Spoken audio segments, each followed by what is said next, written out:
The classic of mountains and seas. Mountains Classic. The Northern Mountains. Part 2. On ancient Gaowu Shan, in what is now the southern corner of Shanxi Province's Shuozhou city, lived an animal called a paukshao. Few mythical animals possessed as many mismatched body parts as this man-eating hybrid. A freaky quadruped with a strangely marked goat's body.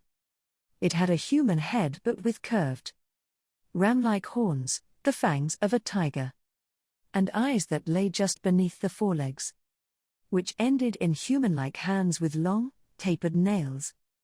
It made a sound similar to an infant's cry. It was a voracious eater that actually chewed on its own body as it consumed its victims. While there is no documented evidence of regeneration of consumed parts of the animal's body, the missing flesh must have grown back in one shape or another, perhaps adding to the misshapen whole. Taoti, the pakshao's other, better-known name, is associated in modern Chinese with gluttony. Beiyu Shan, a monolithic mass of earth without a single rock, stood 300 li north of Gaowu Shan. Yet it boasted a substantial yield of fine jade stones. It was home to the duyu, an animal that resembled a fu dog or a Chinese guardian lion, with a tiger's body, the head of a canine, and a bristly horse's tail. Its three parts endowed it with a majestic, almost kingly bearing. Whether it roared, barked, or whinnied has never been recorded. Liang Shan, which stood 350 li north of Bekshan Shan, was dotted with gold and jade quarries, over which a bird called an owl soared, resembling the legendary Quafu, who chased the blazing sun to ease the misery of the people below. It possessed two sets of wings and the tail of a dog. A single eye dotted the center of its head. Despite its unusual physical characteristics, it had a melodic, pleasant call. Consuming the flesh of an owlbird lessened abdominal pains and diarrhea in humans. Far back in antiquity, in the area northeast of the famous Taihang Shan, stood Longhao Shan, which, like so many other mythical mountains, lacked flora but produced many valuable ores. The source of the Juiju River, which flowed east to the Yellow River, was high up on the mountain's barren peak. Its shallows home to the bizarre Danny, a human fish, resembling a salamander. It had 4 legs, large eyes, and made croaking noises like a colicky infant. It was not an attractive creature but was coveted for its medicinal qualities, mainly the treatment of incipient madness and dementia. 200 li northeast of Longhao Shan, on Mochang Shan, lived a large white canine with a jet-black head and a long, bushy tail. It was the Tianma, sky horse, a perennial bearer of happy tidings, typified by the welcoming call it made, Tianma Tianma, as if it were calling itself. For some reason, either timidity or modesty, it fled at the first sight of a human. Its advent augured great harvests for that year.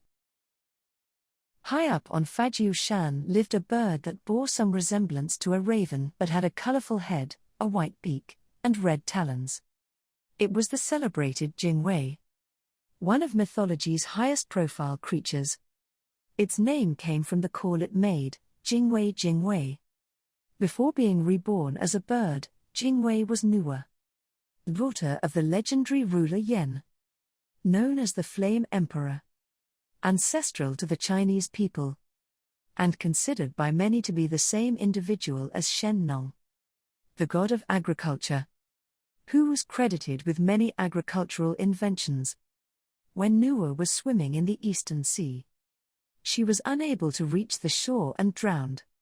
She then transmigrated into the Jingwei and was known to carry tree limbs and stones in an attempt to fill in the Eastern Sea, either as an act of ultimately futile vengeance against the sea or to prevent others from meeting the same end as she. The crags of Shan, a mountain that once dominated the landscape of the northeast corner of Shanxi province, were home to the sure-footed Dongdong, a shaggy-haired, goat-like creature with but one eye and one horn, the former behind one ear, the latter curving out from the opposite side of its forehead. Its name came from its persistent call of dong, dong, dong. Its appearance, according to legend, always led to bumper harvests in the lowlands around the mountain, cementing its reputation among the people as an animal worthy of reverence. Some believed, however, that it was an unlucky beast, whose appearance was a sure sign that something terrible would happen at the imperial court. The shaggy-haired, horned yuan, a slimmed-down version of the Central Asian yak, lived in the remote past on Gan Shan, some 400 li north of Yiqi Shan, with 2 legs in front and only one in the rear. It had an awkward gait that accompanied its plaintive cry of yuan, yuan, yuan, from which it was given its name. Like the calls of many animals, it seemed intended to proclaim its existence. 3 mountain ranges appeared in the northern mountains.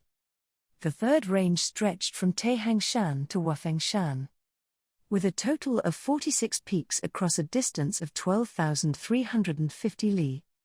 The mythical creatures that lived on 20 of those peaks were horses with the heads and torsos of humans. When paying homage to these often warrior-like equines, worshippers buried offerings of fragrant grasses such as aquatic grasses and angelica. Thank you so much for watching. I really appreciate all your support. If you liked my content, don't forget to subscribe, comment, like, and share this video. Thanks you so much.